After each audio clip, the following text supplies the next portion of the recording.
Hey, my name's Garrett Greenlee, and I'm an Ohio native and OSU grad. I'm one of the founding members of the U.S. Solar Institute in Fort Lauderdale, Florida. And today I'd like to introduce you to our organization, the Ohio Land Bank Development Company.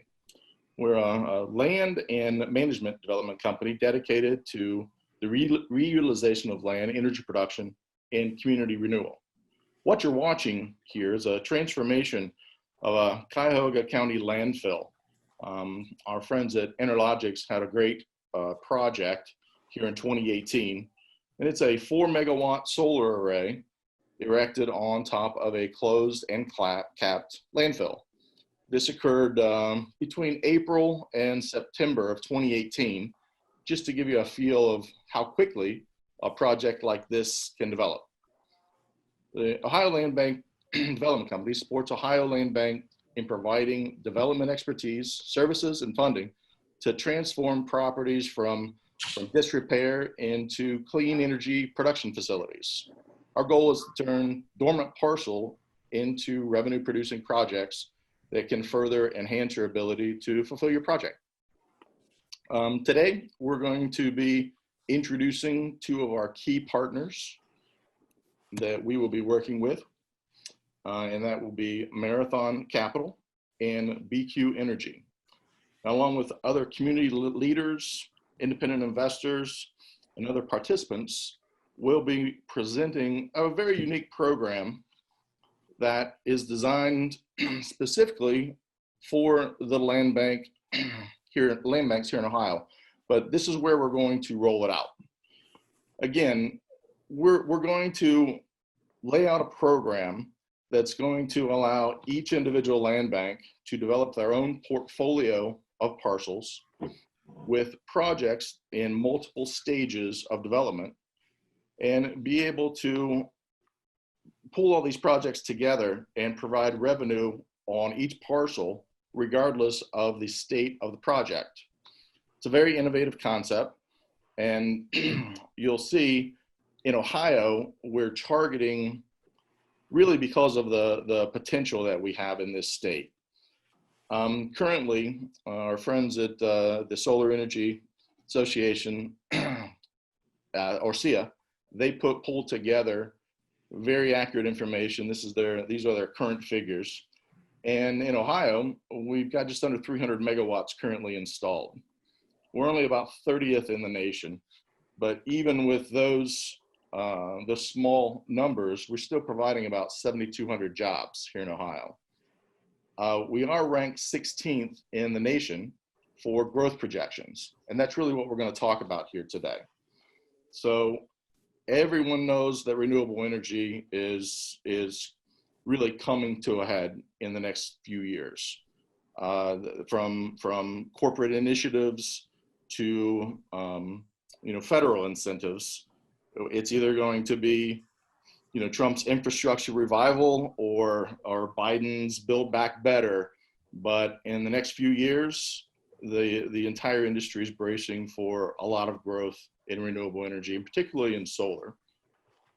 So SEIA ranks Ohio 16th in terms of growth projection.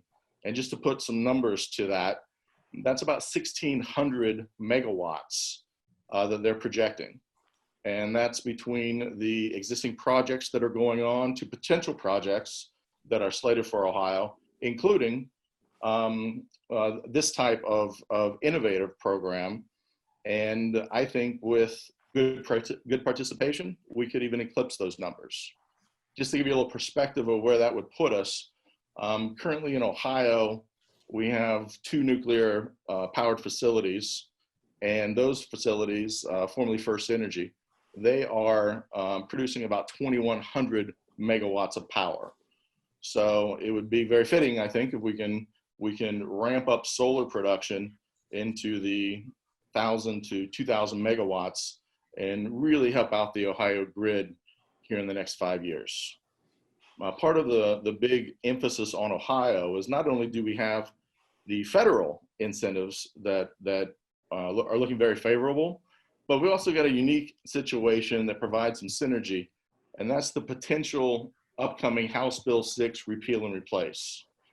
Now that's something that appears that will happen before the end of the year. And if the House Bill 6 is simply repealed, that would be favorable in that our Ohio RPS, Renewable Portfolio Standard, would go back to 2016 levels. And that means there's a solar carve out of the original 12.5% of renewable energy mandate. And that solar carve out creates solar renewable energy credit market and a lot of incentives for not just developers, but also for utilities to provide interconnects, large end users to sign PPAs. So if we can get some momentum and get House Bill 6 not only to be repealed, but potentially replaced with even more favorable verbiage, we think these projections, we can not only meet them, but exceed them. So the partners that we're going to be introducing today are key in the success of this project. I'll be introducing very soon Marathon Capital and our partners BQ Energy. And together with the Ohio Land Bank Association, I mean, it really comes down to a very common sense proposal. And that is solar is a great renewable energy, but it's very land intensive. And the Ohio Land Bank has a lot of dormant land, a lot of parcels. So if we can marry those two very, very simple components and provide an innovative way to provide funding, development, it's going to be great for everybody. So with that, I'm going to bring up our first polling question, and then I will be introducing Mr. Ted Brandt from Marathon Capital. So our first polling question today: what are the most important issues that administrative and legislative bodies will address concerning renewable energy following the 2020 elections? No wrong answers here, but we're interested in what you think will be some of the most important issues, and just go ahead and read through those selections and make your choice.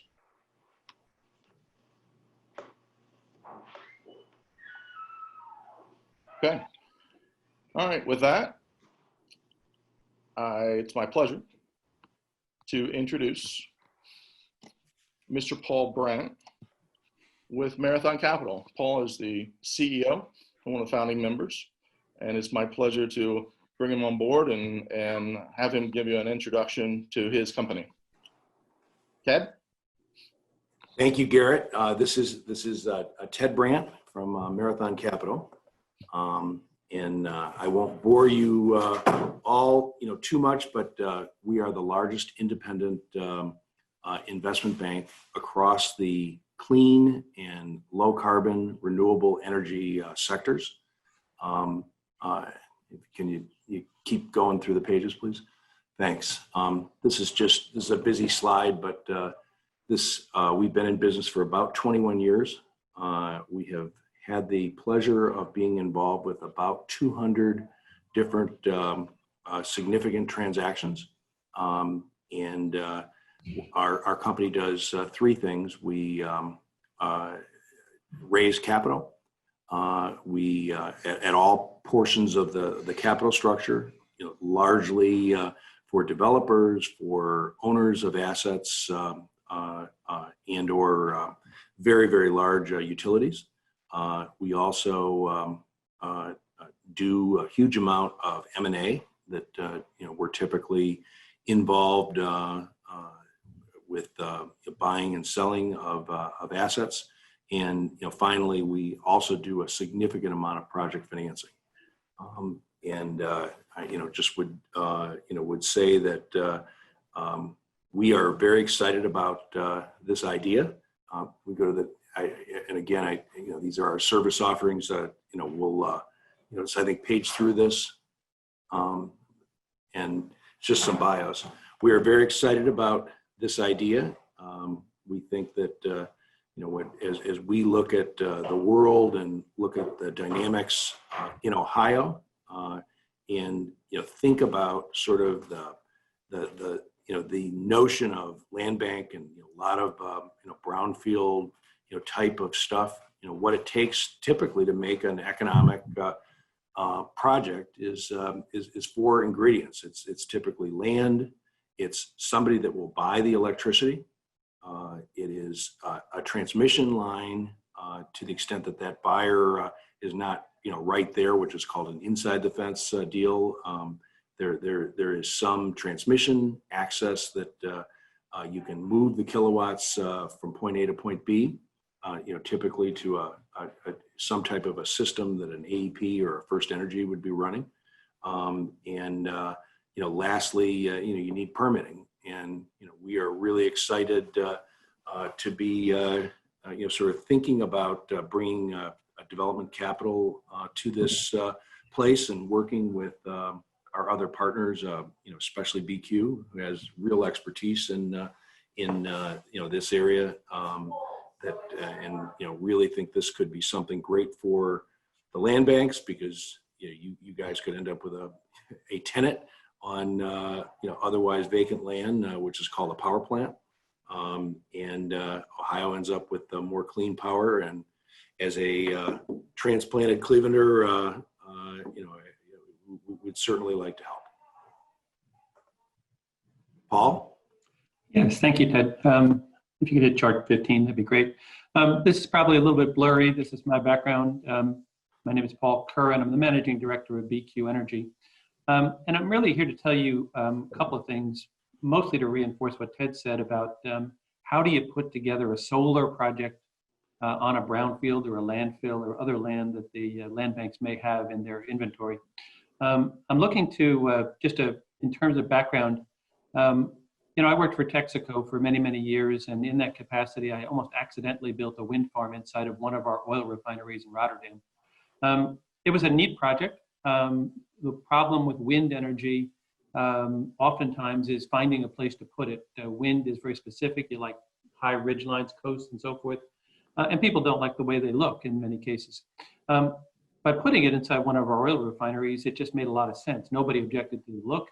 They were using power at the refinery, and it was windy as all get at because it was right on the coastline and so forth. And that made me think, obviously within Texaco, we had a lot of brownfield sites. There are 180 closed oil refineries in the United States.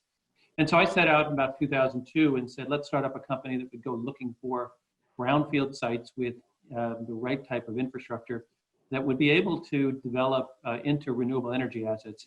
In those days, it was largely wind farms.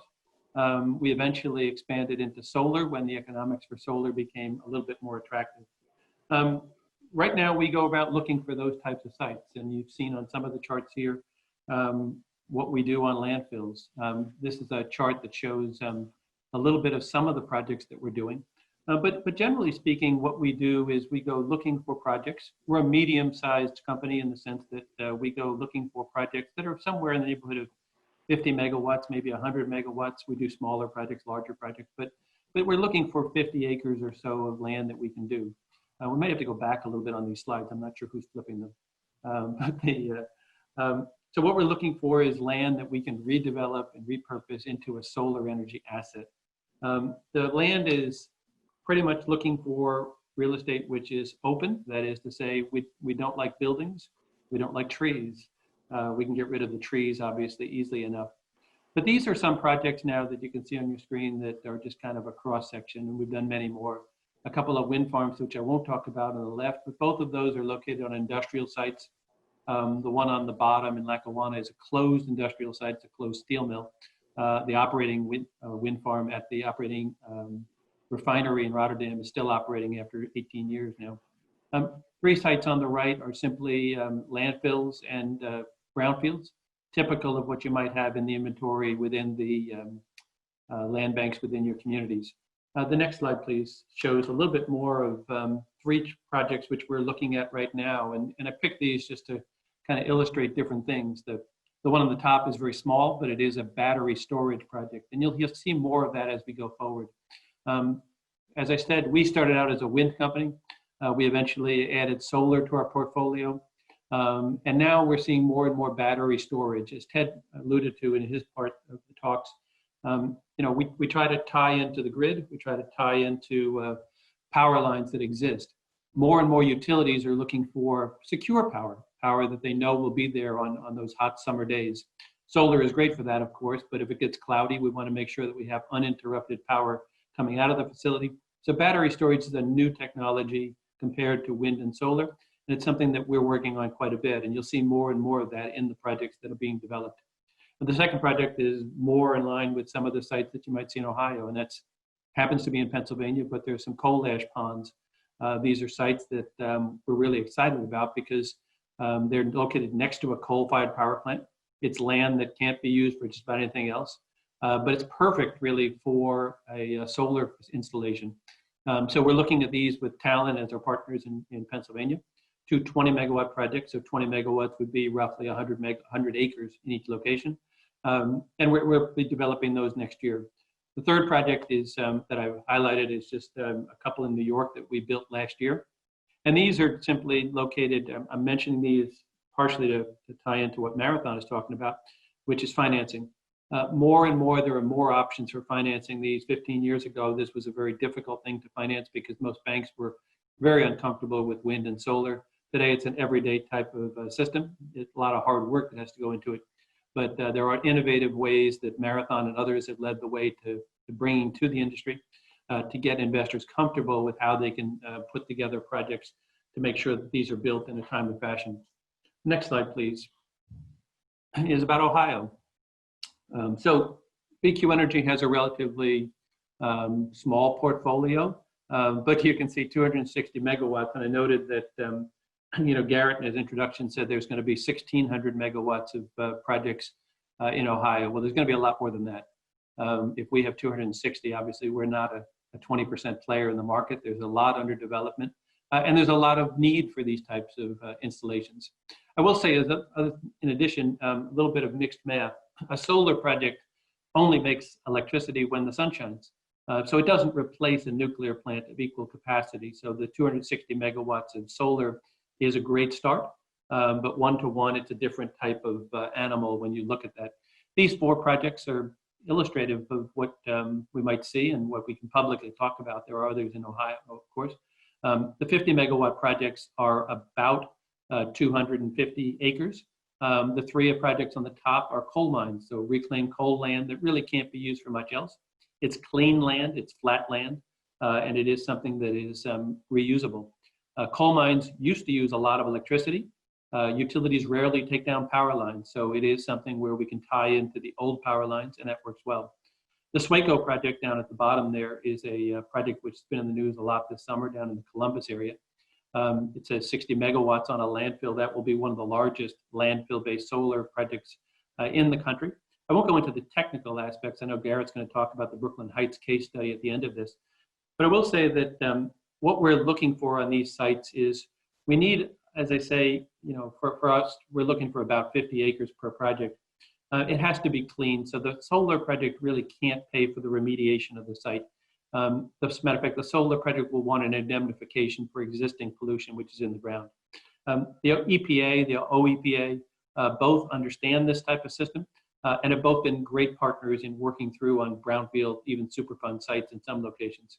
So we're looking for those types of locations. The other thing, of course, is we're looking for an unimpeded view of the sun. So that's something that downtown Cleveland, we love it a lot, but it really doesn't work out very well in some sites where there's existing infrastructure or existing buildings that would block the sun at certain times of day. Next slide, please. So this is the only technical point that I'll show. The site terrain, how steep is it? We prefer a flat type of thing or sloping to the south if we get that. Generally speaking, we might be able to do some type of grading. Geomembranes are common in landfills. We can build on top of the site. We really don't need to go into the ground in any depth. You can see on top that we do, generally speaking, have shallow trenching. That's so we can maintain the site a little bit better. But if need be, we can be exclusively on top. The little chart on the bottom is a little bit of a hard thing to understand, but basically the thing sitting on the ground, there's 2 blocks there, and those are blocks. We build our foundations above ground so that we don't have to dig into the ground. We don't disturb the landfill. We don't disturb the brownfield environmental remediation practices which have been there before. We've learned what's important to the environmental regulators, and we're able to work very, very well with them. You can see the solar panels are tilting, in that case, about 15, 20 degrees to the south. And generally speaking, most of our projects are fixed tilt. That is, they're going to stay there and always be pointing to the south. We do have a couple of projects which are tracking, which they point to the east in the morning and point to the west in the afternoon. Those type of designs are, again, interchangeable depending upon the ground and depending upon the site conditions. The next slide, please. This is a little bit of how long does this all take, and like any economist, it really depends on the site. From the time at which we start the project to the time that we get to the end, it's about 2 years, and that's if everything goes well. The pieces which can make this process a little bit longer, obviously permitting, we're showing about 8 or 9 months in that case. That's not bad, depending upon whether the project is large enough to have to go through what's called the Ohio Power Siting Board. That can take a little bit longer. The other one that is a bit of a wild card is the interconnection process. The PJM oftentimes takes longer than this. Those processes, we work with the utilities, but again, we're sort of a taker of schedule and not a maker of schedule with outside agencies. The other pieces there, someone just mentioned, I think Garrett was just showing construction. He had his nifty slide there or video that was about 4 or 5 months, and that's about typical for a good sized project. Can be a little bit longer if we try to build it through a harsh Ohio winter, but generally speaking, we can do that in somewhere between 6 and 10 months for a good sized project. Chart 23, please. So probably the most important thing I want to say is that you know, if you have a landfill or you have a brownfield type of site, this is a really good idea. As Ted alluded to, we're looking for a way to plug into the grid. We're looking for places to, you know, that are permittable and so forth. Our experiences with land banks have been incredibly positive. We have aligned interest. Basically, the land is something that can be redeveloped for a long-term potential. If it is a brownfield type of site, this is a great use of it. It's a use that does not upset the long-term remedy. From a community point of view, it's repurposing assets, and obviously it's building up the tax base for a property that does not have, you know, a significant numbers of alternate uses. Generally speaking, on brownfields, there has been a power line that has been in place. We're looking to reuse that power line and basically put power out on a line which has historically taken power into the site for the former use. The land is cheaper than greenfields, and it works out very, very well. I think this is an opportunity that many communities in Ohio are looking at, and elsewhere in the country, frankly. And it makes a lot of sense as you're looking at land bank capacity. The last slide, I think, is just a transition, and then we can get to polling question number 2, which is, in your minds, what are the most important features that a landfill brownfield property faces in determining something? And the question popped up on my screen, so I can't finish. Oh, there it is. Determining whether it can be used for solar power. So if you check your box, again, no wrong answers, but someone will have the results as we finish that up. So if you check that and submit, actually, I need to check one so I can clear that screen. And then from there, I'll turn it back to Ted, who can talk a little bit about the portfolio strategy of the OLBDC. Ted, you're muted. Sorry, I was muted. Apologize. So moving forward, when you really think about the development process, what really it does take these 4 factors. You have to have permitting, which generally means you have to have local support, which usually, because there's revenue attached, usually is fairly simple. You have to have a transmission access, and I think Paul has said is that lines can go 2 ways. So a line that used to carry a lot of power now doesn't carry power, probably does lead back into a system, but there is a whole process with the system operator to make that happen, and it's time consuming and typically takes some investment in order to work the way through.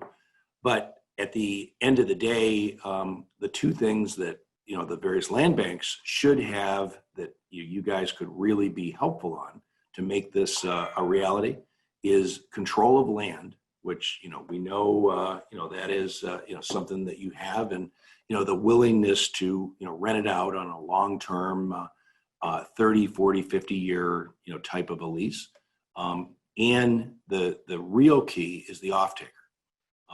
Could, within the influence of the land bank, are there industrials in the area that would take the power? Are there, would the municipalities, would a county, somehow or another, take the power? And those are always the issues that we're trying to solve. So, I'll, sort of follow my, my script, but, the takeaway that everybody in the land bank, should have is, if you're long land, we want to talk with you, but the problem that we really need you to help solve is that, somebody that actually wants the power out of, a future power plant. And, they can take it directly, which is called, I mentioned earlier, is called inside the fence, or, you can deliver into the grid and essentially get credit. And Paul would be much better, than that. But, we're, ultimately that's what we're trying to do, is we're trying to look at, is the land, somewhere near load? Is the, I'm not sure why I'm doing the slide, Paul. I'm the, the banker, but, I can tell you that these, various criteria are important. All the developers go through them, and ultimately, the most important thing really is the offtake contract. That's where value gets created for all parties. That's where risk starts coming out of the equation, and that's where very cheap capital starts to become available. Just a second. I think the only other thing that I would make a point of is that developing one project is a very, very risky thing. Developing multiple projects in a region like Ohio that will ultimately be buying lots of solar is a much, much better thing. That in stock, you don't get paid extra to only hold one stock. The portfolio theory says own a portfolio or own the market, and the same thing's true with development. It's keenly important to deal with the development issues in multiple things, because some projects will die for reasons that we already talked about. The locality won't like it. There'll be a transmission issue that nobody anticipated. There's some pollution issues that just can't be mitigated, et cetera. But for the most part, we think that the batting average here, if we start with off-takers and control of land, should be pretty good. So I hope that answers this portion. And Josh, please take the next. Yeah, thanks, Ted. So to Ted's point, what we're looking at is portfolios of land. So you may have individual parcels that are developable, some that are not, but it takes a little examination to figure that out. What we're looking at is a program that looks at these parcels in a portfolio, and that allows us to do a few things like distribute risk, insure, right? We have an insurance entity, we're able to insure, and the distribution of risk across multiple parcels helps us with that insurance. So here's an example of this approach in action. So this is a group of properties owned by a single owner in Yermo, California. It totals 471 acres with a current combined assessed value of about $10 million. So the parcels are located all in the same region, but are not contiguous. They range from 10 to 220 acres, and the tracts have differing values ranging from about $100 an acre to about $50,000 an acre. So the landowner's paying around $75,000 a year in taxes, maintenance for the property, but it's undeveloped. It's not being used, but he doesn't want to get rid of the land. He wants to hold it for his children, but he's not happy with the ongoing costs. So instead of selling the land, the owners decide to submit the properties for our program. Next slide, please. So we begin by reviewing the parcels, and some are, as Paul and Ted talked about, some are tier 1, some are tier 2, some are tier 3. We go about rating the parcels and then build a financial model that we think can secure financing and lead to the development of at least some of the land in stages. So we execute an agreement to explore the development of the parcels. And as part of that agreement, the landowner transfers land control to our group in return for nominal lease payments that will basically cover his maintenance costs, so he's no longer in the red. So we go about examining the land and do the proximity of transmission lines, sun exposure, etc.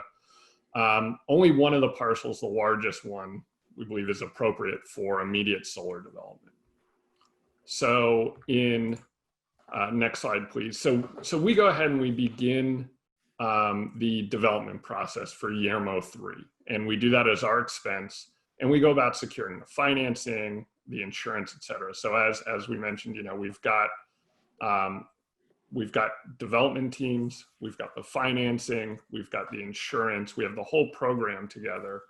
And assuming that this development for this particular parcel of land is successful, our group will own the solar project once complete, with the landowner as minority shareholder. At the same time, we're going to continue to lease the land from the landowner as well, so he benefits from both the solar development and the land lease. But we're not just leasing the land that we're developing on. We've agreed to lease the entire portfolio. So we go ahead and continue to pay the landowner the undeveloped land lease rate during the development process. So leasing the non-eligible parcels for the full 10-year lease term. Even though the parcels may not be developed into functioning solar properties right now or ever, the pooling of the developed and the undeveloped parcels helps to support the entire project. So once complete with a functioning solar facility on the site, the developed land is worth many multiples of what it was worth prior to the development. The other really interesting thing, and I think this is very important for our discussion today, is that at any point during the process, the landowner can remove a parcel from the program. So let's say we've got a portfolio and someone comes along and says, I want to buy, parcel number 2 from here. And we say, okay, we haven't started development on it yet. It's still under examination. We can go ahead and take that parcel out of the program as long as the owner replaces it with a parcel of equal value. Okay. And let's go ahead to the next slide, please. So, as I outlined, by taking this consolidated portfolio view of the land holdings, we're able to factor in scale as part of the project assessment, which changes the economics of the assessment. So as Ted discussed, by viewing the projects together rather than individually, we're able to take a different perspective and really look at it through a different lens. So it's the holistic view that makes this approach unique compared to other projects that have gone on in Ohio. So a few years ago, I heard the guy who's in charge of store locations for Starbucks speak, and he said, everyone always jokes about how there's a Starbucks across the street from a Starbucks, down the street from another Starbucks. And what he explained is that, their goal is to sell coffee. So they cluster these stores to make it as easy as possible to buy coffee, no matter which side of the street you're on. But they view and manage these clusters as a single location. So when you go by and you see Starbucks, across the street from each other, they're viewing that as a single location. They, when they order supplies, do accounting, management, et cetera, for that store, they view that as a single location rather than 2 separate locations. So we're taking somewhat of a similar approach in power, where we're viewing these regional and even statewide parcels together in portfolios, and that allows us to gain advantages on, as I mentioned, the insurance, secure more financing, negotiate better power purchase agreements. Ultimately, we think this is going to help further the mission of the land banks and also bring more renewable power to the state. So we really think this can be a real game changer for land renewal in Ohio. I know we're running a little low on time. Can we skip the next slide? And let's go ahead to, the polling question. So what factors most significantly impact the size of a land lease payment that can be made to land bank for its real estate, right? Price and terms, proximity to transmission, sponsors. Again, this is just everyone's opinion. So if you can go ahead and pick what you feel is most appropriate. Great. Okay, so I'm gonna hand this back to Garrett to review the Brooklyn Heights landfill.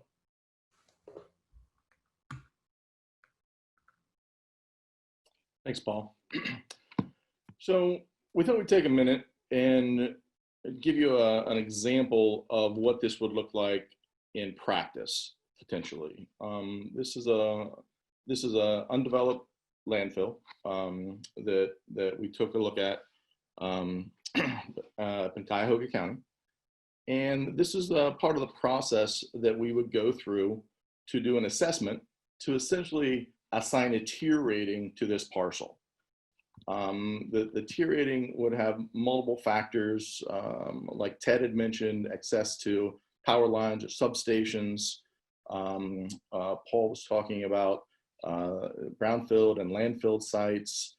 They do present some challenges because if they're fully capped and closed, you don't want to do any grading to disrupt the cap.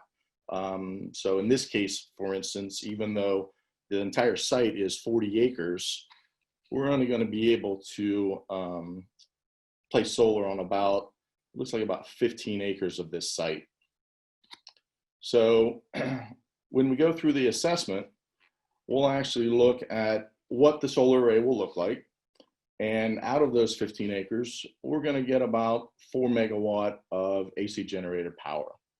Again, these are rough calculations and what we would do to make the assessment. But at the same time, this is an innovative program, and we want to keep as many options for revenue generation potential as you possibly can. One of the big options is obviously, as opposed to simply selling it back into the grid to a utility, if we're able to secure a PPA, a purchase power agreement from a large end user, we can really change the financial model. Another thing that is coming to Ohio in a big way are electric vehicle charging stations. As more and more electric vehicles are being sold, and their projections are through the roof right now for the next 5 years, you know, the charging stations are an integral part. And if we're able to capitalize on that, it's great to have charging stations that are on solar fields. Just kind of goes right along with the narrative. The other potential expansion that's going on currently are the 5G tower expansions. 5G is unique as opposed to some of the other towers in that the range is much smaller. We're not able to transmit the signal more than about 1,500 feet. So, so all of these are potential that could take years in the full development, but we'd like to make sure that the site, again, has as much potential revenue generation and just be as flexible as possible.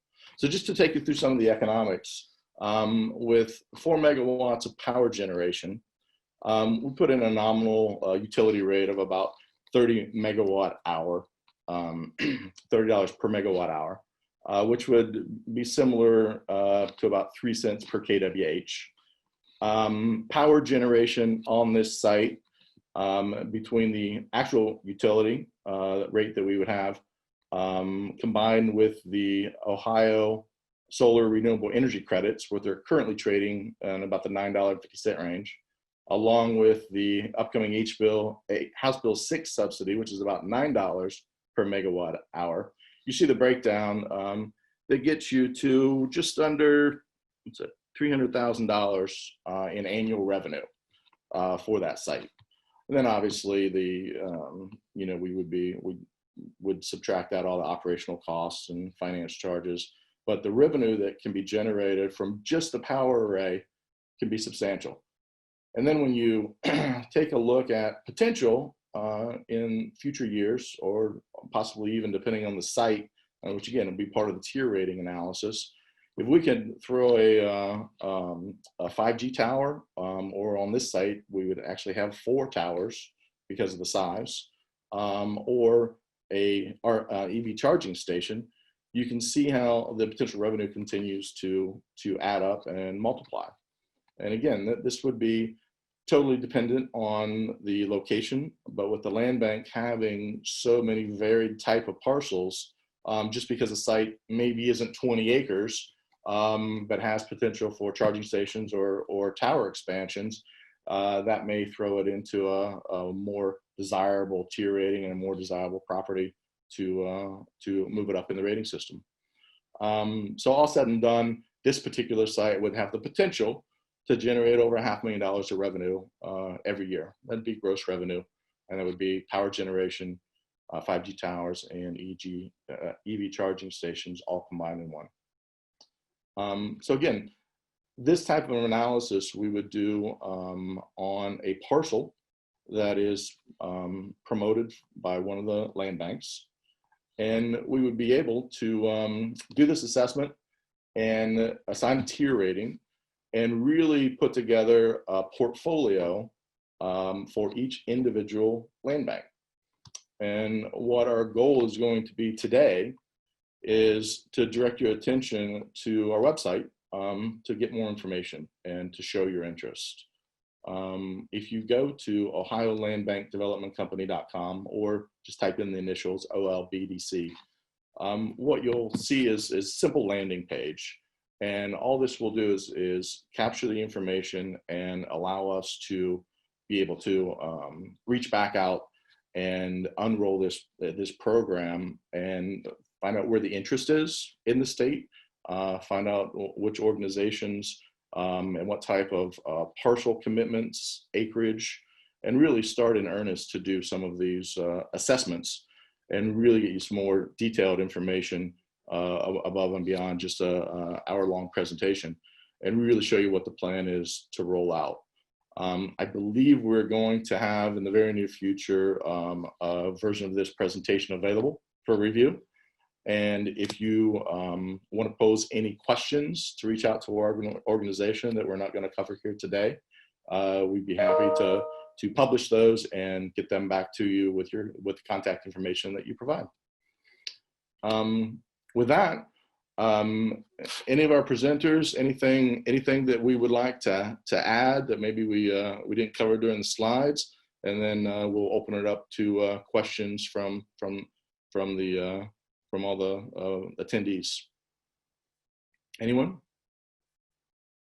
Yeah, the only thing I would say is that we we're really excited about this project, but particularly because it allows us to look at a few different types of land. Again, by grouping it, we can sort of phase in different projects, and looking at, obviously there's going to be some that are primed to be developed, that are much better right now. There may be others that are down the road, more feasible. And so this portfolio project is really looking at a variety of different parcels. And so, if you do have interest and we talk to you about, we can kind of go through what that process looks like of how those parcels might work, how we can group those, select those.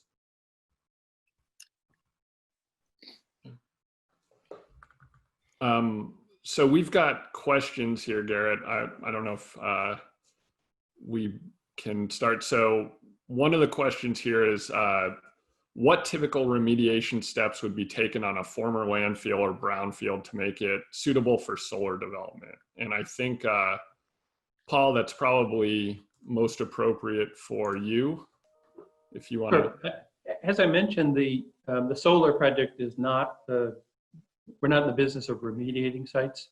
The good news is that during the Clinton administration, there was some legislation passed that encouraged communities to close landfills. So we come across a large number of landfills that were closed in the 1990s. Landfills by nature have an awful lot of junk in them. That's where the junk goes. Junk decomposes over time and generates methane, which is a problem for being near electricity.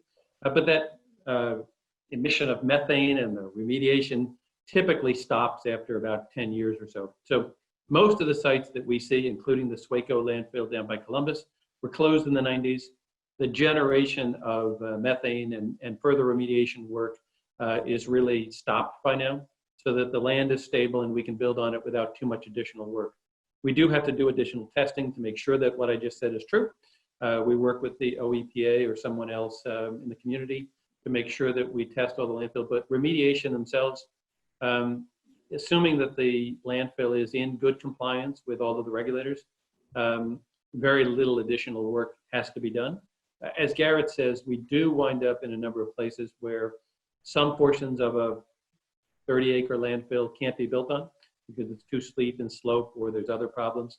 So that we allow for a little bit of factor with that. But generally speaking, most landfills, except to be closed in the 1990s, are great candidates for redevelopment. Great. Thanks, Paul. So next question, does Marathon have the ability to provide insurance guarantee that land banks that allow this to be used on land that they acquire will be insured against environmental risk, like perhaps methane issues? So, which you just mentioned. Yes, we do. So we do have our own insurance entity, as well as relations with a number of insurers and reinsurers. And we have the ability. Now, whether or not we can insure everything is going to be on a case-by-case basis, obviously. But part of the reason that we have this in place is exactly for that reason. We understand that there are risks involved in this, and we understand the advantages that we can gain by grouping these portfolios of land together, spreading the risk across them, and what that does particularly for insurance. So that is definitely part of our program, is looking at the ability to provide that. Again, we're not guaranteeing that we will be able to do that on every location, but on a case-by-case basis, we'll be able to review what's there. But that is a pretty integral part of our program, is being able to ensure these sites, ensure these facilities. Let's see here. Trying to go in order. So what other requirements are there? Does it need to be on a power line? Would it help if we partnered with local governments who would agree to buy some of that power? So I think Ted and Paul, that either one of you, but particularly for the purchase, since we haven't discussed that yet. Right. The answer is yes and yes. Would you agree with that, Paul? Absolutely. Yes and yes and yes. I think the one thing that we find, and this always surprises us, is that, everything is local. And so if you're working with a community and you have a good relationship with the community, your life's just got to be much better on the day that you have an issue. A local power line is important. Oftentimes we have to build a power line for a quarter mile. Anytime you leave your site, that's always challenging. So I think building a good relationship with the community is important. And I think it's not just good business. It obviously makes sense. We're going to be taking an asset which really has no use right now, and turning it into a tax-based revenue, which will be something that the community will be proud of. I have never, ever gone to a solar project after we built it and found someone who didn't like what we did. There's often resistance to change before we do something, but the solar projects are generally very well received after we've built them. And I would just add to that, that is a little different than wind. People do resist wind turbines, and there's an awful lot of urban and rural myths around all that. So there is a fight, but the typical solar project is incredibly quiet, and there really is very, very little vertical height to most of them, and so rarely have we heard of community objections. Correct. Right. So have you developed a cap brownfield site that included walking trails, recreation, and/or educational features? Again, Paul, that's probably. Yes. Again, building up good. The educational part is kind of fun. A lot of the times we're selling electricity, we're selling it to educational institutions. So we've got contracts in New York with Canisius College and St. Bonaventure and a bunch of private high schools and those types of things. Frankly, they're going to be in business for another 30 years. So they're great long-term off-takers of what we're trying to sell. So it makes a lot of sense. We do have a fence around our solar farm, as per the National Electric Code, so that the site is often not adaptable to walking trails through the panels, if you will. But oftentimes we'll try to work with a community. There are bike paths near our sites, and we're fine with tying the bike paths around the solar field if that's the case. Again, that's working with the community to see what they want to do. Generally speaking, building a park on top of a closed landfill is not really a great idea. You know, kids digging in the landfill and that type of thing is just not really where you want to do that. So we do put appropriate redevelopment and community assets near our projects to the extent that the community wishes us to do those. Okay, great. So how long does the solar equipment last? And does it last long enough for the initial investment to be recouped? So I know, Ted, we've had a lot of discussions about this recently. I don't know if you or Paul want to tackle this one. So I'm going to say first, and Ted can amplify, but the very first solar panel ever made was made in the 1950s by Bell Laboratories in New Jersey. Those panels are still operating today on the roof of the Boston Museum of Science. We don't know how long solar panels last for real. It's 60 years and counting.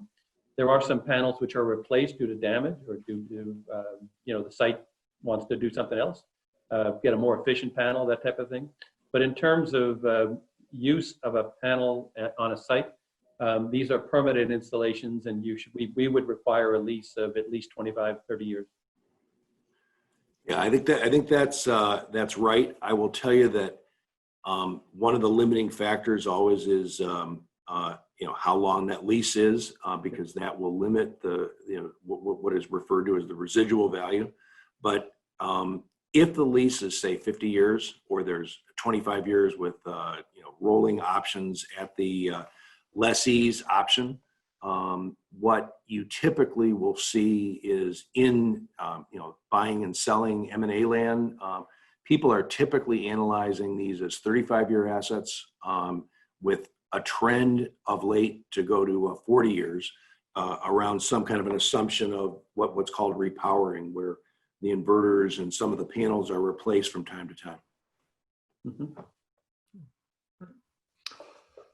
Okay. And in terms of the recouping the investment, the general concept of the market these days is that during the initial offtake agreement, which are, you know, somewhere between 10 and 30 years, you know, there typically is a return of all equity investment, amortization of the debt, and amortization of any what's called tax equity, with some small low single-digit return in today's competitive market.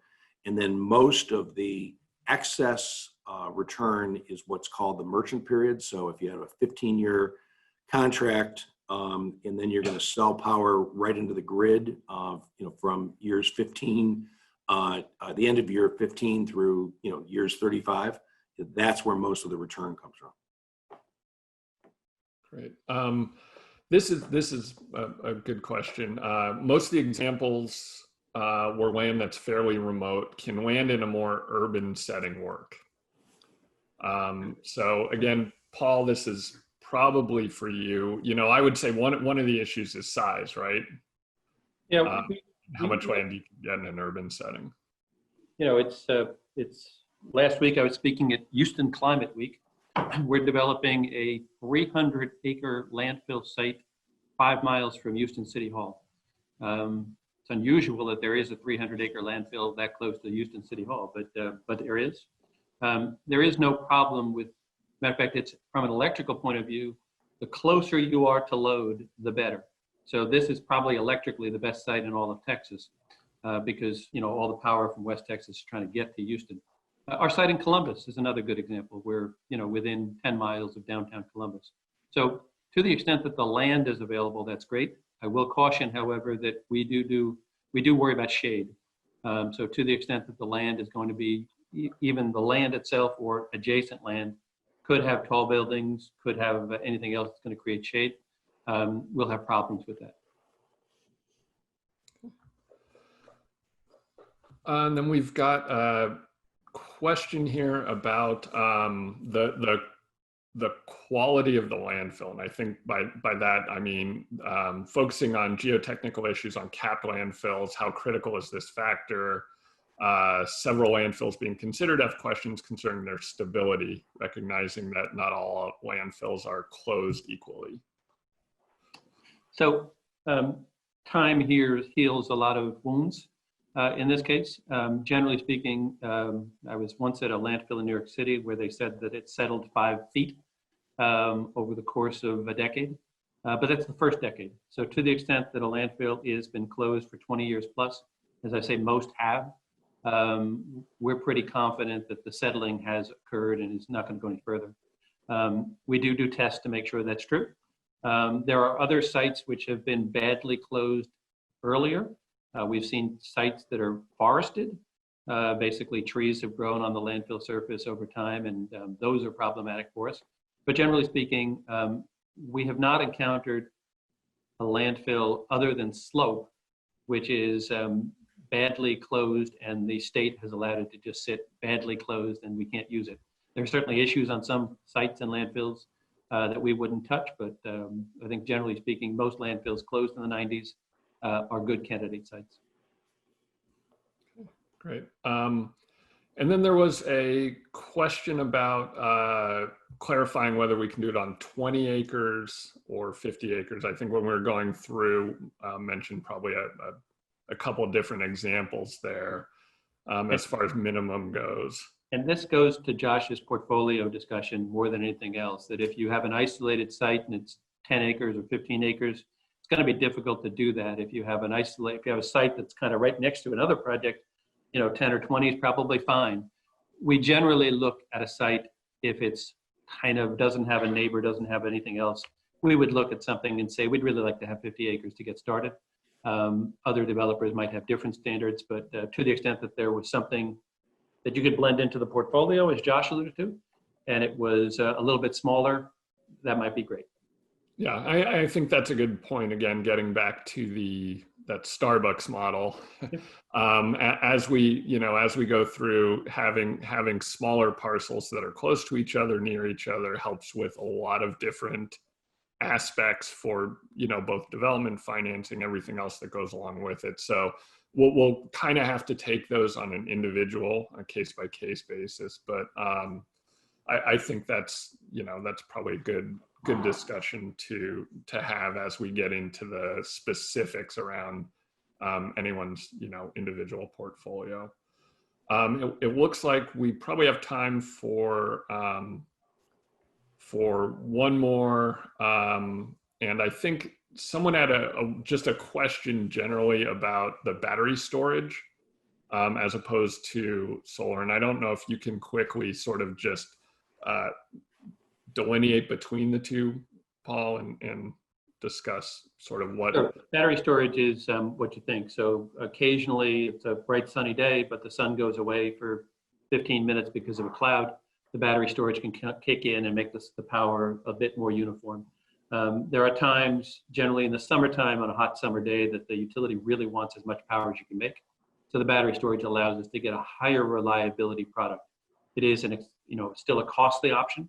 And it's something that you work on very closely with the utility to make sure that they're comfortable. It's a new option, and I'd be curious to hear Ted's views on the financeability of battery storage projects in Ohio. I would just generally say that I agree that it is newer, but it is coming. And I would say we recently were in the market with two very, very similar Texas solar farms that we were selling, and one had a battery and one didn't, and the market paid up for the one that did. on the pure optionality. So, I thought that was an interesting data point, well above the cost of the storage because of the reasons that Paul just said. I would say, it's an interesting phenomena. Costs are coming down dramatically. Some storage projects are done in connection with solar, for the reasons that Paul had just laid out. There's also a huge amount of storage only that are going into the various different systems, and you'd have to really talk to the system operators a little bit more in detail. But on other states that are really ramping up solar, they are increasingly also ramping up programs to do solar or storage only. Storage only is, takes much less real estate, but would generally make a solar farm more valuable. So this is all brave new world stuff that is still developing. In PJM, which is Ohio is all through.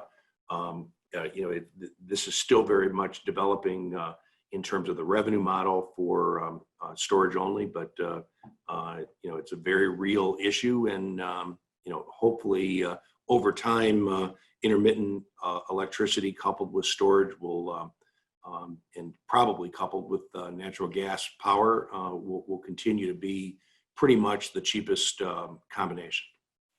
All right. Yeah, I think we're out of time. Thank you, everyone, for spending your time listening. Please get in touch with us for more information. We look forward to hearing from you, and want to thank Jim Rakakis for his help in educating us, getting us involved, and we're really excited about the potential for this program and how we can help all of you with your mission with the land banks. I want to thank you all. Great panel, and we'll be back in about 10 minutes.